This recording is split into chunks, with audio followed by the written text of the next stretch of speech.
Hello दोस्तों, the horror truth YouTube channel में आप सबका स्वागत है। तो अब वक्त है कुछ डरावनी कहानियाँ सुनने का और डरने का। अगर आप हमारे चैनल पर नए हो तो इसी तरह की और डरावनी कहानियों के लिए हमारे चैनल द हॉरर ट्रूथ को सब्सक्राइब जरूर कर लें। ये बात आज से लगभग 200 साल पहले की है, जब पूरी दुनिया में धीरे धीरे ये खबर फैलने लगी कि कोई इंसानों का खून पीकर उन्हें मार दे रहा है। और वो दिन ज़्यादा दूर नहीं था जब ये खबर हमारे राज्य में भी गूंजने लगी। लोगों में ये खबर बहुत तेजी से फैलने लगी। प्रेत जैसे डरावने दिखने वाले लोग जिनके 2 बड़े दांत होते हैं वो हमारे राज्य में घुस आए हैं। प्रेत जैसे डरावने दिखने वाले लोग जिनके 2 बड़े दांत होते हैं वो हमारे राज्य में घुस आए हैं। उनके बारे में ये भी वहाँ के लोग कहते थे कि वो हवा की तरह तेज हैं। कुछ दिन बाद ही ये बात सच होती दिखाई देने लगी। एक दिन एक लड़की अपने घर में सो रही थी, तभी वहां पर प्रेत जैसे दिखने वाले प्राणी उसके घर में घुस गए। उसके बाद वो प्रेत उसको अपनी हवस का शिकार बनाकर उसके गले पर काट लेता है और उसका खून चूसकर उसे मार डालता है। उसके बाद तो जैसे सिलसिला सा ही शुरू हो गया था। आए दिन किसी न किसी आदमी या औरत की लाश मिलती थी। हर लाश के गले पर दांत के निशान मिलते थे। तब सभी ने ये प्रेत जैसे दिखने वाले प्राणियों का नाम रक्त पिशाच रखा। ये तो बस रक्त पिशाच का कहर की शुरुआत हुई थी। पिशाच के डर से अब रातों को लोगों ने बाहर निकलना भी बंद कर दिया था, क्योंकि रात को ही वो बाहर आते थे। पिशाच को जो लड़की या औरत पसंद आती वो उन्हें अपने हवस का शिकार बनाकर उनका खून पीकर उन्हें मार डालते थे। और जब कोई आदमी या औरत उन्हें ज़्यादा पसंद आ जाते थे तो वो उन्हें काटकर अपने जैसा बना देते थे, जिससे फिर वो आदमी या औरत अब इंसान नहीं रहता था।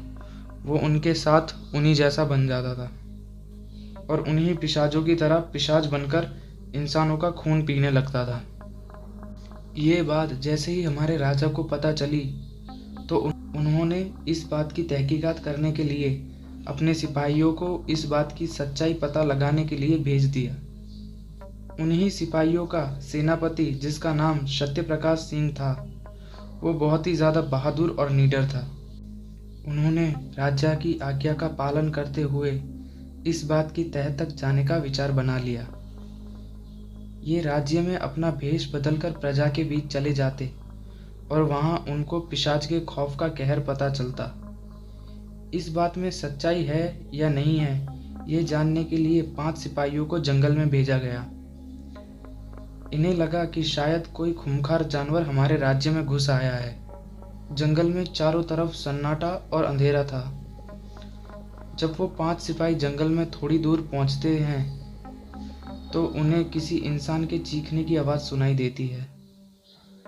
वो उस आवाज़ के पीछे दौड़कर जाते हैं और वो देखते हैं कि कोई इंसान का खून पी रहा है।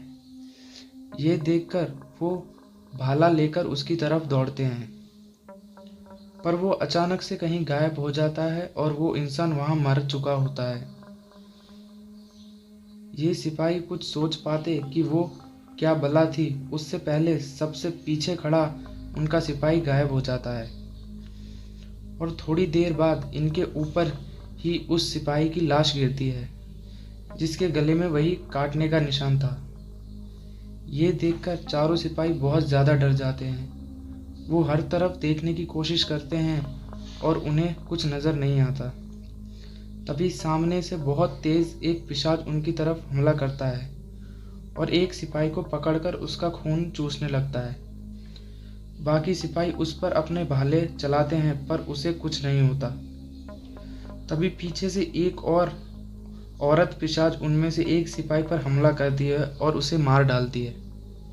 बाकी के 2 सिपाही वहां से अपनी जान बचाकर तेजी से भाग जाते हैं, पर उन्हें नहीं पता था कि उनका पाला किससे पड़ा है। वो पिशाच चुटकी भर में ही दोनों को मार डालते हैं। जब सुबह होती है और सिपाही वापस नहीं आते तब सेनापति सत्यप्रकाश को बहुत ज़्यादा चिंता होती है। और इस बात का पता लगाने के लिए वो खुद सुबह उस जंगल में जाते हैं और उन्हें वहाँ पर उन 5 सिपाहियों की लाश अलग अलग जगह पर खून से लथपथ मिलती है। तब सेनापति को लगता है वो पिशाच शायद सच में है और वो शायद इस जंगल में ही है। इसलिए वो वापस जाते हैं और करीब 25 सिपाहियों के साथ वापस जंगल में आते हैं, क्योंकि और सिपाही राजा की आज्ञा से पूरे राज्य में फैले हुए थे। इसलिए सेनापति के पास उस समय सिर्फ 25 सिपाही और बचे थे।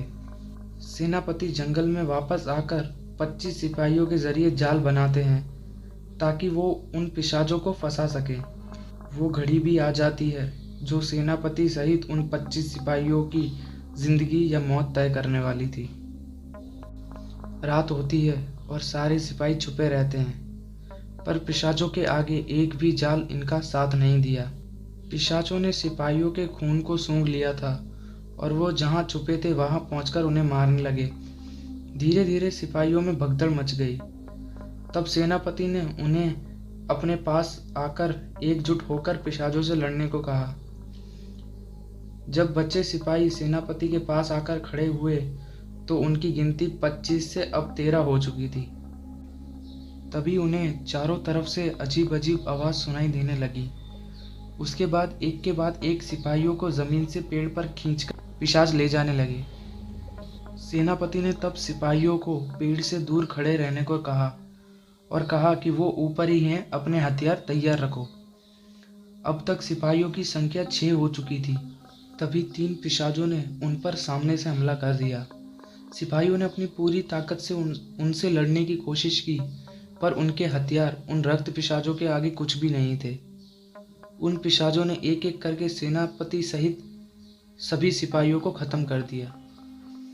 कुछ दिन बाद राजा ने इन पिशाचों का तोड़ ढूंढ लिया। फिर उन पिशाचों को मारा जाने लगा।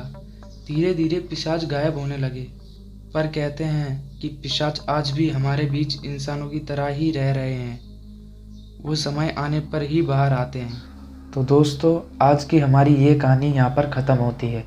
अगर आपको मेरी ये कहानी पसंद आई हो तो वीडियो को लाइक और शेयर ज़रूर करें, और इसी तरह की और डरावनी कहानियाँ सुनने के लिए हमारे चैनल द हॉरर ट्रूथ को सब्सक्राइब जरूर कर दें। और अगर आप भी अपनी सच्ची डरावनी कहानियाँ हमें भेजना चाहते हैं तो आपको हमारे डिस्क्रिप्शन में इंस्टाग्राम का लिंक मिल जाएगा। आप वहाँ जाकर अपनी सच्ची डरावनी कहानियाँ हमें भेज सकते हैं।